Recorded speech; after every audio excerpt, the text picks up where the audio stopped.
and they're off out of the gate. So much fun. Hey everybody, what is up? My name is Mackenzie. And I'm Jonathan. We are husband and wife, and we'd like to welcome you to TerreDice. And today we're taking a look at Ready, Set, Bet, published by AEG and designed by John D. Clare. Yes, this is the fun horse racing game where you get to throw down some money and see if your winning horse is going to cross that line. So if that sounds like something you want to play, then just keep watching. Alrighty, so Ready, Set, Bet is one of those games that you're going to be able to teach to a large group of people and dive right in. So basically, we're betting on horses. Everyone's going to have these chips that they're going to be betting, and they're going to get multipliers based off of, I put my 5 chip on a 5 space, I'm going to get 25 points if I'm correct with that bet. You're going to be betting whether these horses are going to get first, second or first, or third, second, or first at the end of the race. Now, the way these horses move is you're going to be rolling 2 dice. Now, whatever those dice add up to, that is going to correspond with a horse number on the track. And if you know stats about dice, you know that 7 is the most likely number to come up when you roll 2 dice. So that 7 horse is just going to always go 1 space at a time. However, every other horse is going to have a modifier. If you were to roll the 10, say twice in a row, it's going to shoot forward several more spaces the second time that it's rolled. And that's what keeps the race interesting. At the end of each race, you're going to check which horses have placed in different ways. You're going to lose some money for some of those incorrect bets. You're going to gain money based off those multipliers on those chips you put down. You're going to do this for 5 rounds, during which you could be optionally picking up these like special powers for you, so that, you know, when certain things happen, you get additional bonuses. And at the end, you're going to see who made the most money on the horse race. Now, hold your horses. No, I just wanted to say that. Okay. Thought I had something wrong. Yeah. No, but this game is, like he's saying it all calm, but it is a fast, like, you're throwing down bets. And the thing is, once you place a bet, no one else can place it on that spot that you did it. So you have a certain amount of money you're going to be putting on to different ones. And that's what makes it so anxiety driven, because you will see the horses going down the track. And the question is, do you wait long enough to see who looks like they're going to win and then put down your bet? But at that point, someone might have taken like this winning spot already. Or do you put them down to the end? Like we played with Jonathan's dad, and he immediately went for those top ones. It started the race, didn't matter what it is. He put all of his money on the top row. But this is a high intensity game, and I think it's hilarious and fun how you take on and you start yelling at these little wooden horses going down the line. 7, go! You're like, what's wrong with you? Hurry up! It's especially painful when they make it all the way to the end and then they stop. Yes, and then they just stop and they're just waiting to cross the finish line, and then someone from behind just passes you, and that you just put all of your money on these horses. Oh, it does not say this in the rule book, but it is non-optional to play the William Tell Overture while the horses are racing. And they're off out of the gate. So much fun. It really hypes up the crowd if you start playing that beforehand. It is a large player count, and I do recommend it at those larger player counts because it really adds to the energy of the game. I actually forget, what does it say? 2 to 9 players. So one thing I think that's really interesting about this game is that one player is going to play the house. So they're going to be the ones rolling the dice and moving the horses, and they're going to be announcing, and they're going to say 7's pulling ahead of 8, and you're going to like do, you know, the fun announcer voice. Yeah. So if you have someone who can do that, it makes it so much more fun. I felt super awkward the first time I did it, but we played it 4 times in a row, and I felt pretty good by the 4th time. You do have to be good at adding, because you have to add those dice very quickly. It's basic math, but you do have to be able to add under pressure to be able to say that and be able to say it quickly, because in order to add to the atmosphere and to make it fun, you need to be rolling those, pick them up, roll them, because if you're just rolling, wait, move, that's no fun. So you need to be someone who's confident doing it.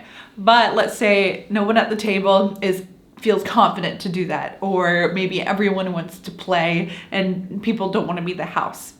AEG also has an app that you can get, that you can be able to have the app be able to be the house for you. It's a really good app. There's some pre-recorded races where, like, the announcer, he's like, all right, everyone, horse 8's out of the gate, and look, there goes 9 past horse 8, and then it's just a very fun one. They also have a randomized one, which I think works really well. It's like computer randomized, where it will roll the dice and move those horses forward. The announcer voice for that is actually actually really good too, because they pre-recorded a bunch of like so it this doesn't one sound has very this robotic. one. Yeah, so it's really cool. It switches it up. But I think having a person there in real life to do that auctioneer style voice is going to be your best experience.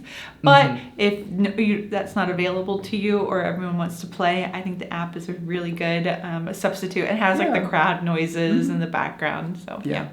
So as far as gameplay goes, I think like this game is a blast. It is so much fun. The house also can bet if they want to. There's a bunch of optional modules. We talked about the cards too.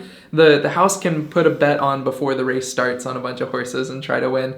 And then there's these VIP cards that you can get each round, which will give you like special abilities. So it's like, oh, I now have this extra chip that is worth 7, but I get -5 if I'm wrong, which is like really, really good. I guess my biggest... Yes, or bad. What's cool about that, you get new tokens to add to your pile, which is great. But I guess my one thing that was kind of frustrating, we played an 8-player game, and we kept running out of those cards and having to reshuffle, because it's like draw 2, pick 1. I noticed so it's not very many. With the higher player counts, you were making a lot of change, and it felt like after every round we'd be like, oh, okay, who has some extra 5s I can borrow? Who has some extra ones? Who has some extra ones? I'm out again. So it's a negative. And I'd say where this game if it's going to have some faults, it lies in its graphic design, I would say. It went for that traditional theming of like the green betting board, of like that green poker chip table. But I don't know if it was executed to its fullest ability, because some of those colors are really hard to see on that green. The cardboard tokens. The cardboard tokens, and some of the fonts that they chose are hard to read from a distance and in the low lighting. Or a 1 or yeah, so I think the big negative with this game would be the graphic design. It's still playable, but if you're in a low lighting setting, some of those colors are going to be hard to distinguish from each other. Yeah, there's like a pink and a purple that we won't play with together if we're playing at lower player counts. Yeah, some of the colors are very close. Yeah, so I think this game also probably could have, even at the price point, I feel like they could have thickened the cardboard. The tokens just feel kind of cheap. So, you're throwing them at the board, but everything else kind of looks nice, and then the tokens feel kind of flimsy to me. I feel like even just a thicker cardboard would have been nicer.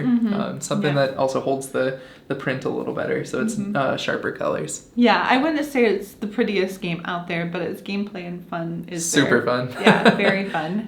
We know a lot of people. I think they put a lot of money into the app, so I think that is like the well designed really well enhances the game. Yes, for sure. Yeah, honestly, I've had a blast with this game. I will play it again many times. It's just a lot of fun, and it's fun to scream at.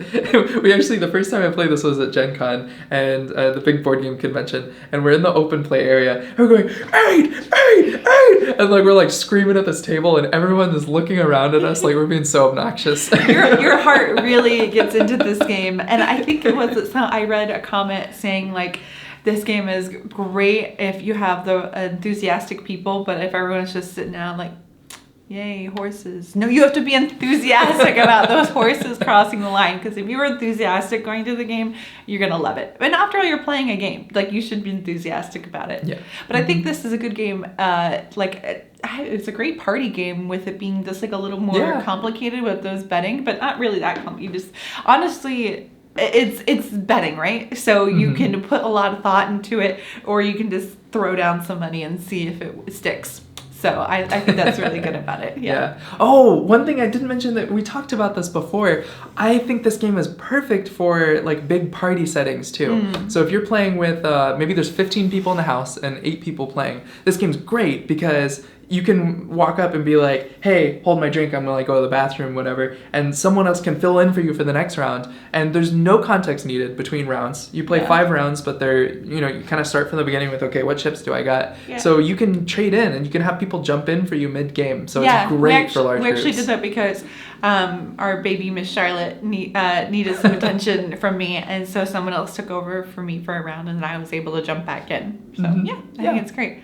But overall, I think this is a great new addition to the AEG lineup. I really enjoyed playing it, and if you're looking for a fun game to pick up for like the holidays when everyone's around and you're looking for like a good laugh and some excitement and energy, I think Ready Set Bet is going to be a great pick for you. But as always, thank you so much for watching this video. If you like it, make sure to like and subscribe and hit that notification bell so you can know whenever we put out a new video. And we'll see you next time, guys. Happy playing!